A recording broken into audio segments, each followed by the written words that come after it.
আসসালামু আলাইকুম। অনার্স প্রথম বর্ষের ব্যষ্টিক অর্থনীতির চাহিদা ও যোগান অধ্যায় নিয়ে আমরা ক্লাস নিচ্ছিলাম। এখন ঈদের ছুটির কারণে ক্লাসগুলো বন্ধ ছিল, তো ঈদের ছুটির পর আজকে নতুন একটি ক্লাসে আবারও সবাইকে স্বাগত। তো চাহিদা ও যোগান অধ্যায় নিয়ে আমরা যে আলোচনা করছিলাম, এখানে আমরা জানি যে চাহিদা ও যোগান এই অধ্যায়ের চাহিদার একটা পার্ট আর যোগানের আরেকটা পার্ট। তো চাহিদার যে পার্টটা ওইটা আমরা ধারাবাহিকভাবে শেষ করে ফেলেছি, তো আমরা যোগান নিয়ে আলোচনা করছি। তো এখানে একটা কোশ্চেন লেখা আছে যে এটা বই থেকেই নেওয়া, এই জাতীয় কোশ্চেন আসতে দেখা যায়, খুবই গুরুত্বপূর্ণ। এখানে দেওয়া আছে যে একটি লিনিয়ার যোগান সমীকরণ S ইকুয়াল -2 + 3p থেকে যোগান সূচি তৈরি করে তা থেকে যোগান রেখা অঙ্কন করো। আমরা জানি চাহিদা হোক অথবা যোগান সমীকরণ হোক, উভয় সমীকরণের ক্ষেত্রেই এখানে তো বলা আছে যে তো সূচি তৈরি করে পরে তার পরবর্তীতে বলতে রেখা অঙ্কন করতে।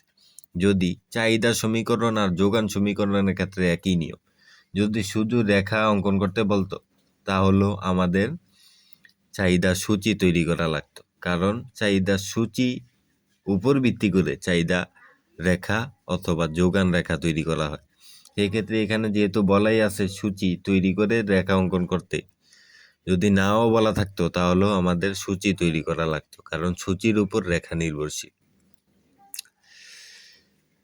রেখা সূচির উপর ভিত্তি করে তৈরি করা হয়। তো এখানে যখন আমাদের এখানে কোনো, আমরা জানি যে চাহিদার সূচি হোক অথবা যোগানের এই সূচি হোক, যে কোনো সূচি তৈরি করতে হলে আগে ওই সূচির দাম লাগে এবং পরিমাণ লাগে।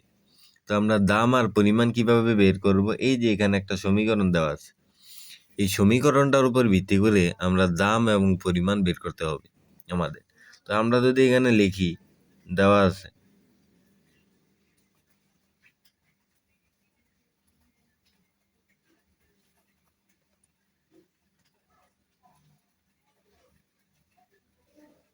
কি আছে, সমীকরণটা দেওয়া এখানে লিখে নি, S ইকুয়াল -2 + 3b।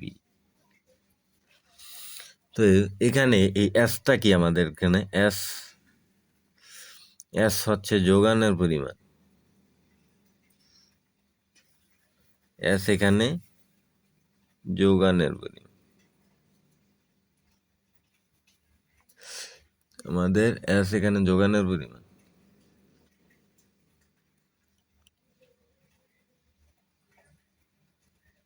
আর এখানে পি, এই যে এখানে পি আছে, এখানে হচ্ছে পি মানে হচ্ছে দাম, পি এখানে দাম। এখন আমাদের যদি সূচি তৈরি করা লাগে তাহলে আমাদের কি লাগবে? এই পি এর মান লাগবে, এই দাম আর এই যোগানের পরিমাণ, এই দুইটা বিষয় আমাদের লাগবে যদি আমরা সূচি তৈরি করতে চাই, এমনকি রেখাও, দুইটার ক্ষেত্রে এই দুইটা লাগবে। তো আমরা যদি এই সমীকরণটা দেখে আমরা এই সমীকরণটা থেকে এর আগে আমরা চাহিদা সমীকরণের এই পণ্যের দাম এবং চাহিদার পরিমাণ বের করেছিলাম। তো এখানে এভাবে ধরে নিতে হবে পি, তো এগুলির দাম আগে বের করে নিই, এগুলির দাম আর পরিমাণ বের করতে হলে তো চাহিদার আমাদের যোগান সূচি হয়ে যাবে। তো আগে পি ইকুয়াল 1, তো এখানে 2ও ধরা যায়, 3ও ধরা যায়। কেউ পি ইকুয়াল 2 ধরবে, মানে প্রথমে পণ্যের দাম 2 ধরবে, সমস্যা নেই। কিন্তু সেই ক্ষেত্রে প্রথমে যেহেতু 1 থেকে শুরু হয়, সেহেতু 1 থেকেই ধরা হয়, সেই ক্ষেত্রে কোনো সমস্যা হবে না যদি কেউ 2 ধরে। পি ইকুয়াল 1 হল, যদি পণ্যের দাম যদি 1 টাকা, মানে পণ্যের দাম যদি 1 টাকা ধরি, তাহলে যোগানের পরিমাণ কত হয় এটা আমরা দেখব। 1 হলে এই যে এই সমীকরণটা কি, S ইকুয়াল -2 + 3, 3র পাশে এখানে আছে পি, তো আমরা এখানে ধরেই নিছি কত, পি যদি 1 হয় তার মানে এই 3-র সাথে পিটা কি গুণ আকারে আছে, তাহলে এখানে আমরা গুণ দিয়ে দিই।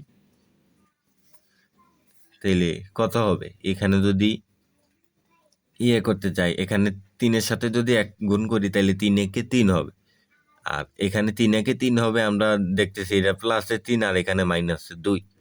তাইলে এখানে এই মাইনাস যদি 2 চলে যায় তাহলে প্লাসের 1 থাকে বাকি।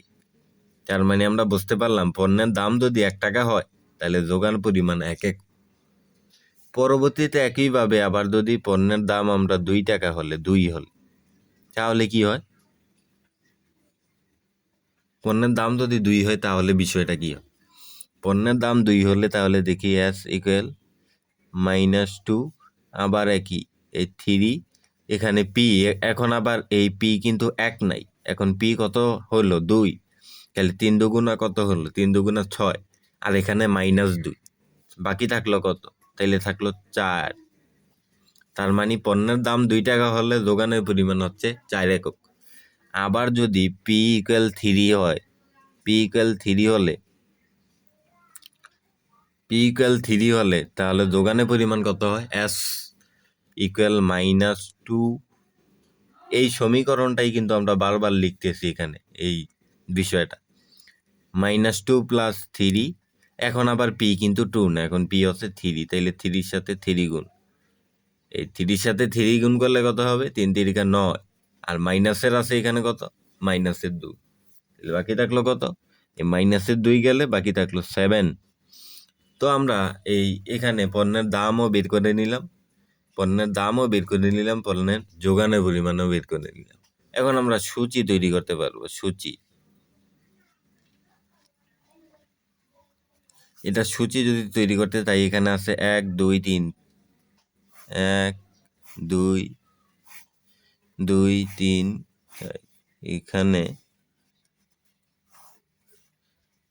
আমাদের এখানে হচ্ছে দাম, এই পাশে হচ্ছে দাম মানে হচ্ছে P, আর এই পাশে হচ্ছে পরিমাণ, এই পাশে হচ্ছে আমাদের পরিমাণ হচ্ছে S। দাম ছিল 1 2, এই যে 1 2 আর 3, আর যোগানের পরিমাণ কত হলো 1 4 আর 7। তো আমরা দেখতে পেলাম, আমরা জানি যে যোগানের যেই বিধিটা আমরা জানি, যোগান বিধিটা হচ্ছে কোনো পণ্যের দাম যদি বাড়ে তাহলে যোগানের পরিমাণ বাড়ে, আর কোনো পণ্যের দাম যখন কমে তখন যোগানের পরিমাণ কমে। এখানে দেখতে পেলাম পণ্যের দাম যখন 1 টাকা থেকে 3 টাকা এখানে সবচেয়ে বেশি কত, 3 টাকা পণ্যের দাম, তখন যোগানের পরিমাণ কিন্তু বেশি। আর পণ্যের দাম যখন 3 টাকা থেকে 2 টাকা তখন যোগানের পরিমাণ আবার কম। আবার পণ্যের দাম যখন 1 টাকা তখন যোগানের পরিমাণ কিন্তু আরো কম। তো আমরা এখানে সূচিতেও দেখতে পেলাম কোনো পণ্যের দাম যখন কমে যায় তখন যোগানের পরিমাণ কমে, আর কোনো পণ্যের দাম যখন বাড়ে তখন যোগানের পরিমাণ বাড়ে। অর্থাৎ পণ্যের দামের সাথে যোগানের পরিমাণের একটা সমমুখী সম্পর্ক বিদ্যমান। কিন্তু চাহিদার ক্ষেত্রে এটা ব্যতিক্রম। চাহিদার ক্ষেত্রে পণ্যের দাম আমরা জানি বাড়লে চাহিদার পরিমাণ কমে যায়, আর পণ্যের দাম কমলে চাহিদার পরিমাণ বাড়ে, সেই ক্ষেত্রে ওইটার বিপরীতমুখী সম্পর্ক বিদ্যমান। তো এটা হচ্ছে যোগানের যে সূচিটা আমাদের তৈরি করতে বলছিল, এই সূচিটা আমরা তৈরি করে ফেললাম। এই সূচি আমার তৈরি করতে হলে এই সমীকরণ থেকে আমাদের আগে দাম লাগবে আর হচ্ছে পরিমাণ লাগবে, এই সূচিটা আমরা তৈরি করে ফেললাম। আশা করি তোমরা বিষয়টা বুঝতে পেরেছ। এখন আমাদের বাকি আমাদের রইল যে যোগান রেখা অঙ্কন করতে। তো যোগান সূচি যদি আমরা অঙ্কন করতে পারি, যোগান সূচির উপর ভিত্তি করে আমরা যোগান রেখা অঙ্কন করব। তো যোগান রেখা অঙ্কন করতে হলে অবশ্যই যোগান সূচি লাগবে। তো এখানে দাদা আমরা অঙ্কন করলাম, যদি আমরা আরেকটা এই পরবর্তী এই পেজে এটা করতে চাই, যদি এখন হচ্ছে রেখা যদি করতে চাই, যোগান রেখা,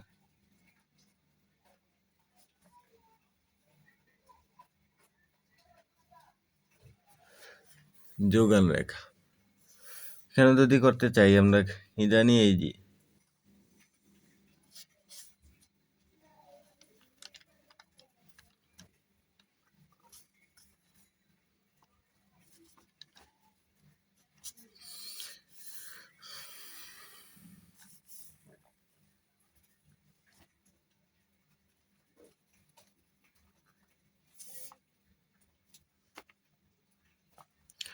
আমরা জানি যে যোগান রেখা এই যে এখানে বাম থেকে ডান দিকে ঊর্ধ্বগামী। কেন? কারণ পণ্যের দাম যোগানের সাথে হচ্ছে পণ্যের দামের সমমুখী সম্পর্ক বিদ্যমান। কিন্তু চাহিদা রেখা আমরা জানি কি বাম থেকে ডান দিকে নিম্নগামী। মানে চাহিদা রেখা আমরা আগেও দেখিয়েছিলাম, চাহিদা রেখাটা এই যে এরকম হয়। এই যে এখানে যদি একটু দেখাই আমাদের চাহিদা রেখাটা এরকম হয়, কিন্তু যোগান রেখাটা কিরকম হয়? যোগান রেখাটা এরকম হয়।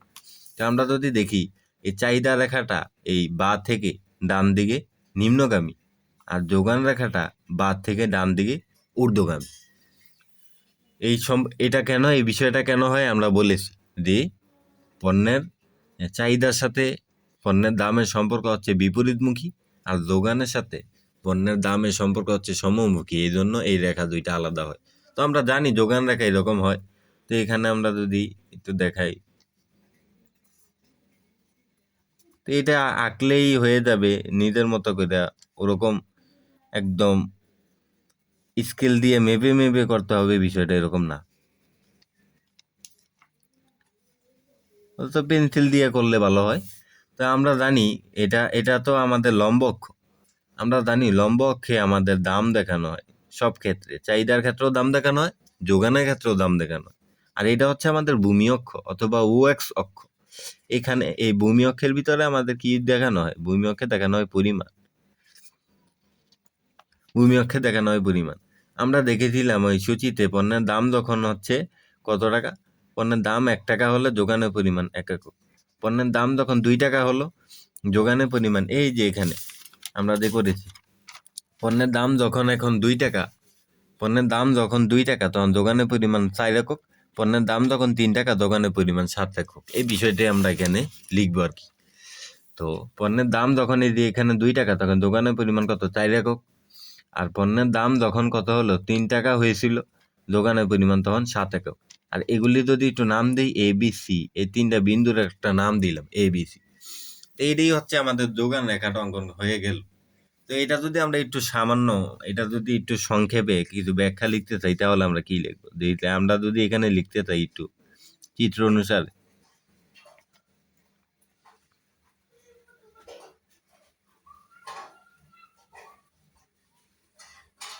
চিত্র অনুসারে ও এক্স অক্ষ, এটা ও এক্স অক্ষ অনেকে বলে। তো এটা আমরা যদি এটা ভূমি অক্ষেই বলতে পারি। চিত্রে ভূমি অক্ষে, এটা আমরা ভূমি অক্ষ বললাম। এই যে ও এক্স দিয়ে অক্ষটা,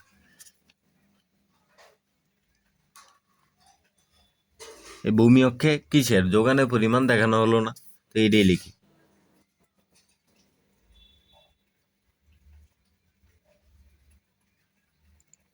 যোগানের পরিমাণ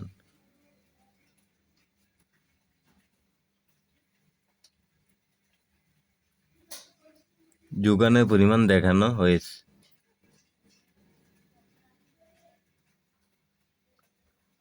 এই যে এই ভূমি অক্ষে যোগানের পরিমাণ দেখানো হয়েছে, লিখলাম এই কথাটা।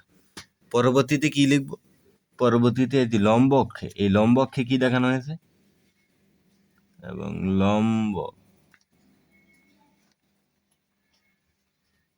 লম্ব অক্ষে কি দেখানো হয়েছে? লম্ব অক্ষে দাম দেখানো হয়েছে। দাম দেখানো হয়েছে।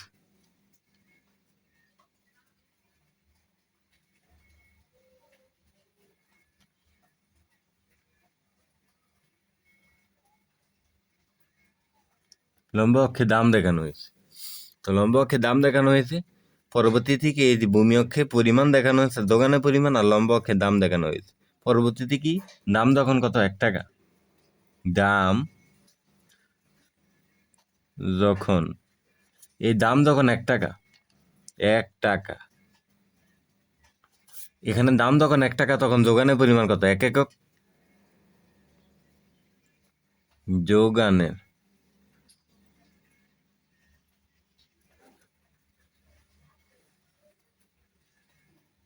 যোগানের পরিমাণ তখন 1 একক।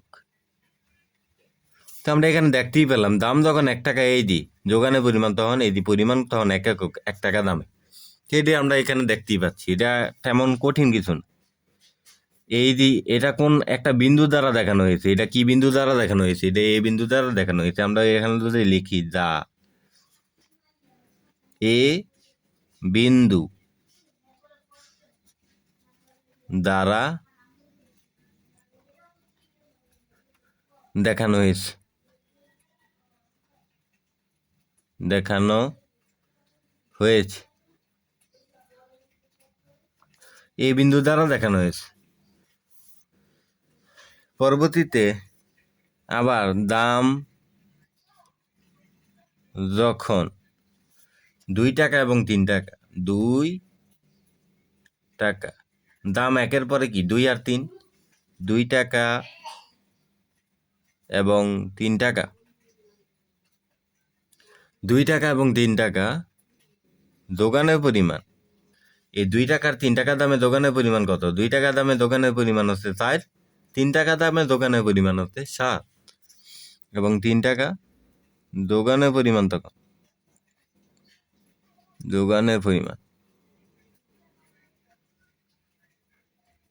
দোকানের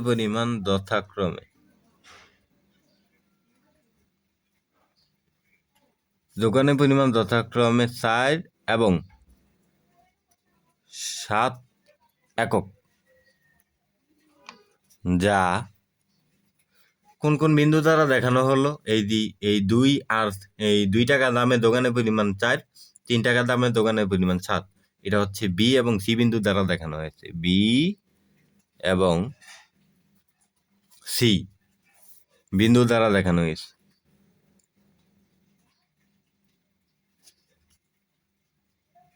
দ্বারা দেখানো হয়েছে। পরবর্তীতে আমরা লিখব এ বি সি বিন্দুগুলো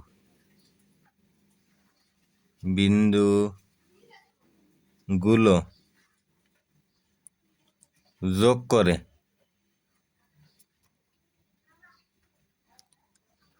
করে এই যে এস এস রেখাটা পাওয়া যায়, এস রেখাটি